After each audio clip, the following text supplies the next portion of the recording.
ஓம் சாயிராம். ஸ்ரீ சாயி சச்சரித்திரத்தின் 4ஆம் அத்தியாயத்திற்கு உங்களை வரவேற்கிறோம். சாய்பாபாவின் ஷிரிடி வருகை மற்றும் அவரது திவ்யமான மகிமை.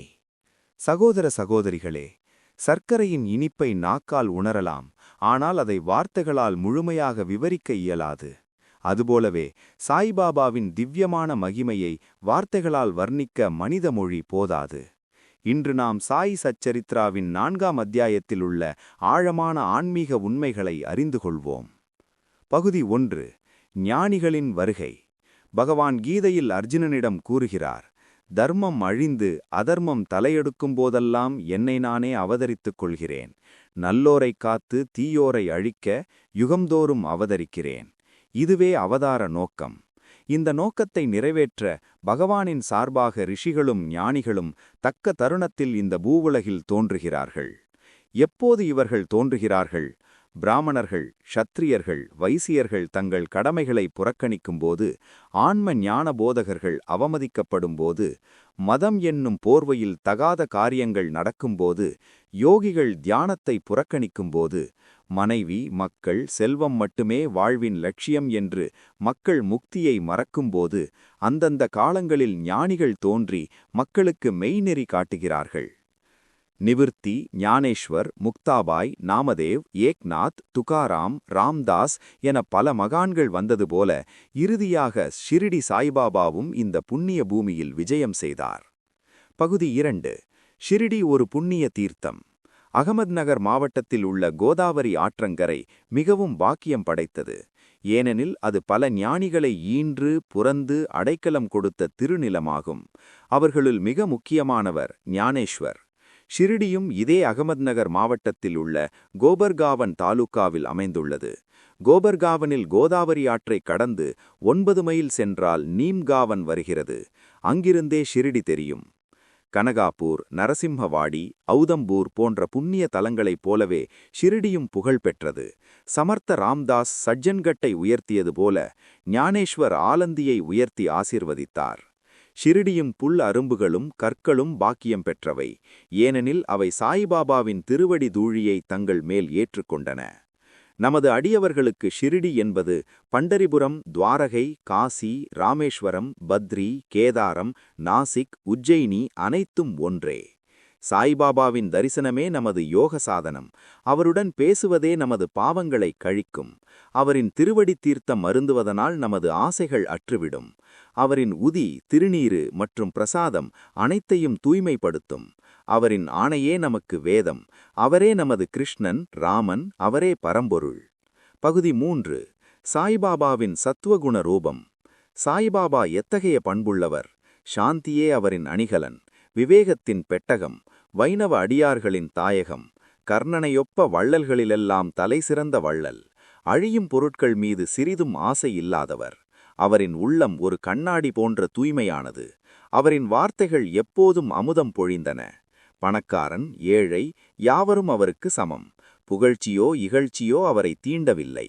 நடிப்பையே தொழிலாக கொண்ட குமரிகளின் நாட்டியத்தைக் கண்டாலும் கசல் பாடல்கள் கேட்டாலும் இம்மியளவும் சமாதி நிலையிலிருந்து அவர் விலகவில்லை. அல்லா மாலிக், இறைவனே எஜமான் என்ற நாமம் எப்போதும் அவர் உதட்டில் இருந்தது. உலகம் விழிக்கும்போது அவர் சுரங்கினார். உலகம் சுரங்கும்போது அவர் விழித்திருந்தார். ஆழ்ந்த கடல் போல அவர் மனம் என்றும் அமைதியானது. மசூதியின் சுவரில் சாய்ந்திருந்தாலும் லெண்டி பூந்தோட்டம் நோக்கி நடந்தாலும் அவர் எப்போதும் ஆன்ம உணர்வில் மட்டுமே கவரப்பட்டிருந்தார். சித்தராயினும் சாதகரைப் போல நடந்தார். எளிமையாகவும் அகங்காரமற்றும் இருந்து எல்லோரையும் மகிழ்வித்தார். பகுதி 4. கௌலிபுவாவின் பிரகடனம். ஏறக்குறைய 95 வயதுடைய கௌலிபுவா என்னும் பக்தர் ஒவ்வொரு ஆண்டும் பண்டரிபுரம் சென்று வருவார். பண்டரிபுரத்தில் 8 மாதங்களும் கங்கை கரையில் 4 மாதங்களும் தங்குவார். ஒரு கழுதையும் ஒரு சீடனும் அவர் துணை. இவ்வாறு பண்டரிபுர யாத்திரை முடிந்ததும் அன்போடு ஷிரிடிக்கு வந்து சாய்பாபாவை தரிசிப்பார். பாபாவை உற்று நோக்கி அவர் சொல்வது, இவரே ஏழைகளிடமும் தீனர்களிடமும் கருணை காட்டும் பண்டரிநாத விட்டலின் அவதாரமாவார். பண்டரிபுரத்தை நன்கு அறிந்த விட்டலை ஆழ வழிபட்ட கௌலிபுவா சாய்பாபாவே பண்டரிநாதர் என்று உறுதியாக சாட்சியளித்தார். பகுதி 5. விட்டல் தாமே தோன்றினார். இறைவனின் நாமம் பாடுவதிலும் ஜபிப்பதிலும் சாய்பாபாவுக்கு மிகவும் விருப்பம். தன்னுடைய முன்னிலையில் பக்தர்களை 7 நாட்கள் தொடர்ந்து இறைவன் நாம கீர்த்தனம் செய்விப்பார். இதற்கு நாம சப்தாகம் என்று பெயர். ஒருமுறை தாஸ்கனு மகாராஜிடம் நாம சப்தாகம் செய்யும்படி சொன்னார். 7வது நாளில் விட்டல் பிரசன்னமாவார் என்று உறுதி கொடுத்தால் மட்டுமே செய்வேன் என்றார் தாஸ்கனு. உடனே பாபா தன்னுடைய நெஞ்சின் மீது கை வைத்து, நிச்சயம் விட்டல் பிரசன்னமாவார், ஆனால் அந்த பக்தன் ஊக்கமுடையவனாகவும் பக்தியுடையவனாகவும் இருக்க வேண்டும் என்று உறுதியளித்தார். சப்தாகம் முடிந்ததும் காக்கா சாஹேப் தீக்ஷித் தியானத்தில் அமர்ந்திருந்தபோது விட்டல் தரிசனம் கிடைத்தது. பின்னர் மதியம் பாபாவின் தரிசனத்துக்கு சென்றபோது, விட்டல் பாடில் வந்தாரா? நீர் உறுதியாக அவரை பற்றிக் கொள்ளும், இல்லாவிட்டால் கவனக்குறைவால் தப்பித்து விடுவார் என்று பாபா கூறினார். அன்று மாலை ஒரு வியாபாரி 25-30 விட்டோபா படங்களை விற்றுக்கொண்டு வந்தான். அந்த படம் காக்கா சாஹேப் தரிசித்த உருவத்துடன் அப்படியே ஒத்திருந்தது. ஆச்சரியமடைந்த காக்கா சாஹேப் அந்த படத்தை வாங்கி தனது பூஜை அறையில் வைத்தார். துவாரகை, பண்டரி, பத்ரி எல்லாம் ஷிரிடியிலேயே இருக்கின்றன என்று அன்று பாபா நிரூபித்தார். பகுதி 6. பகவந்த்ராவ் ஹுர்சாகரின் கதை. பகவந்த்ராவின் தந்தையார் விட்டோபாவின் தீவிர பக்தர். வருடந்தோறும் பண்டரிபுரம் யாத்திரை செய்பவர். வீட்டிலும் விட்டோபாவை வழிபட்டார். ஆனால் தந்தை இறந்த பின்னர் மகன் பகவந்த்ராவ் யாத்திரை, வழிபாடு, ஸ்ராத்தம் எல்லாவற்றையும் நிறுத்திவிட்டான். பகவந்த்ராவ் ஷிரிடிக்கு வந்தபோது பாபா அவரது தந்தையை நினைவு கூறினார். அவரது தந்தை என் சிநேகிதன். நைவேத்தியம் படைக்காது விட்டலையும் என்னையும் பட்டினி போட்டார். எனவே அவரை இங்கு கொண்டு வந்தேன். இப்போது வழிபாடு செய்ய வைப்பேன். பாபாவின் அன்பும் கண்டிப்பும் இதில் தெரிகிறது. பகுதி 7. தாஸ்கனுவின் பிரயாகை குளியல். கங்கை, யமுனை சங்கமிக்கும் பிரயாகையில் ஸ்நானம் செய்வது மிகவும் புண்ணியமானது என்று இந்துக்கள் நம்புகிறார்கள். ஒருமுறை தாஸ்கனு பிரயாகை சென்று ஸ்நானம் செய்ய விரும்பி பாபாவிடம் அனுமதி கேட்டார். பாபா புன்னகையுடன் கூறினார், அவ்வளவு தூரம் போக வேண்டியதில்லை. நமது பிரயாகை இங்கேயே இருக்கிறது. என்னை நம்பு.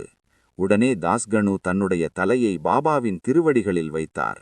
அந்த நொடியில் கங்கை, யமுனை ஆற்றுகளின் புனித நீர் பாபாவின் 2 கார்க்கட்டை விரல்களிலிருந்து சீராக வெளியானது. இந்த அற்புதத்தை கண்ட தாஸ்கனுவின் கண்கள் ஆனந்த கண்ணீரால் நிரம்பின. அவரின் நாவில் பாபாவின் புகழை போற்றும் கவிதைகள் தானாகவே பொங்கி வெளிவந்தன. பகுதி 8. சாய்பாபாவின் அயோனி ஜன்மம் மற்றும் ஷிரிடி முதல் விஜயம். சாய்பாபாவின் பெற்றோர் யார்? பிறந்த இடம் எது? பிறந்த தேதி எது? இவற்றில் எதுவும் யாருக்கும் தெரியவில்லை. பல விசாரணைகள் செய்யப்பட்டன. பாபாவிடமே கேட்கப்பட்டது. ஆனால் திருப்திகரமான பதில் கிடைக்கவில்லை. நாமதேவர் பீம்ராதி அற்றிலும் கபீர் பாகீரதி அற்றிலும் கண்டெடுக்கப்பட்டது போல சாய்பாபாவும் சாதாரண பிறப்புக்கு அப்பாற்பட்டவர். ஷிரிடியில் ஒரு வேப்ப மரத்தடியில் 16 வயது இளைஞனாக பிரம்மஞானத்தால் நிரம்பியவராக தாமே முதலில் தோன்றினார்.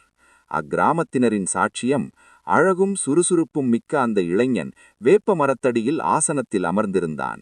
வெப்பத்தையோ குளிரையோ சிறிதும் பொருட்படுத்தாது கடினமான தவம் செய்தான்.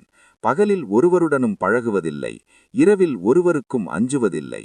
அவன் வீட்டிற்கு செல்வதில்லை. வெளிப்படையாக இளைஞனாக காணப்பட்டாலும் அவன் செயல்கள் அவன் ஒரு பரமாத்மா என்பதை வெளியிட்டின. மாயையை அவர் உதைத்து தள்ளினார். முக்தி அவர் திருவடியில் பணிவிடை செய்தது. கண்டோபா கடவுள் ஒரு அடியவன் மூலம் ஒரு இடத்தை தோண்ட சொன்னார். அங்கு செங்கற்கள் காணப்பட்டன. அதற்கடியில் ஒரு நிலக்கதவு. உள்ளே 4 சமய விளக்குகள் எரிந்து கொண்டிருந்தன. ஜபமாலைகள், மரப்பலகைகள் கண்டெடுக்கப்பட்டன. இவ்விளைஞன் இங்கு 12 ஆண்டுகள் தவம் செய்தான் என்று கண்டோபா உரைத்தார். பாபா அவர்களை திசை திருப்பி, இது என் குருவின் குருஸ்தான், புனிதமாக பாதுகாக்குங்கள் என்றார். மகள்சாபதியும் மற்ற பக்தர்களும் அவ்விடத்தை சாஷ்டாங்க சரணம் செய்தனர். பகுதி 9. 3 வாதாக்கள். வேப்பமரம் இருந்த இடத்தை ஹரிவிநாயக் சாதே வாங்கி சாதேவாதா என்ற பெரும் கட்டிடம் எழுப்பினார். யாத்ரிகர்களுக்கு இதுவே முதல் தங்குமிடம். வேப்பமரத்தை சுற்றி ஒரு மேடை அமைக்கப்பட்டது. வியாழன் வெள்ளி மாலைகளில் அங்கு வாசனை பொருட்கள் எரிப்பவர்கள் இறைவன் கிருபையால் மகிழ்வுடன் இருப்பார்கள். பின்னர் தீக்ஷித் வாதா. பம்பாய் வக்கீலான காக்கா சாஹிப் தீக்ஷித் இங்கிலாந்தில் விபத்தில் காலை முறித்துக் கொண்டார். நானா சாஹிப் சாந்தோர்கர் சாய்பாபாவிடம் முயற்சிக்கும்படி அறிவுரித்தார். 1909 ஷிரிடி வந்த தீக்ஷித், என் கால் ஊனத்தை விட மன ஊனத்தை குணப்படுத்து என்று வேண்டிக் கொண்டார். பாபாவின் தரிசனத்தால் மனம் மாறி ஷிரிடியிலேயே தங்கிவிட முடிவு செய்தார். 10/2/1910 அன்று தீக்ஷித் வாதாவுக்கு அஸ்திவாரம் இடப்பட்டது. 1911 ராமநவமி அன்று கட்டிடம் திறக்கப்பட்டது. 3வது பூட்டி வாதா நாக்பூர் லட்சாதிபதி பூட்டி அவர்களால் கட்டப்பட்டது. ஏராளமான பணம் செலவிடப்பட்டது. இன்று சாய்பாபாவின் திருவுடல் இங்கேயே அடக்கம் செய்யப்பட்டுள்ளது. இதுவே இன்றைய சமாதி மந்திர். முன்பு ஒன்றுமே இல்லாத அந்த இடத்தில் 3 வாதாக்கள் எழும்பின. பாபாவின் மகிமையால் ஷிரிடி ஒரு மகத்தான புண்ணிய தளமாக மாறியது. முடிவுரை. சகோதர சகோதரிகளே, இந்த அத்தியாயம் நமக்கு கற்பிப்பது என்னவெனில், மகான்கள் காரணமின்றி தோன்றுவதில்லை. ஷிரிடி ஒரு சாதாரண கிராமம் அல்ல, அது சாய்பாபாவின் திருவருளால் பரிசுத்தமான தீர்த்த க்ஷேத்திரம். அவரின் தரிசனமே தியானம், அவரின் வார்த்தைகளே வேதம், அவரின் உதியே மோட்சம் தரும் பிரசாதம். ஓம் சாய் ஸ்ரீ சாய் ஜெய ஜெய சாய். ஸ்ரீ சாயியை பணிக, அனைவருக்கும் சாந்தி நிலவட்டும்.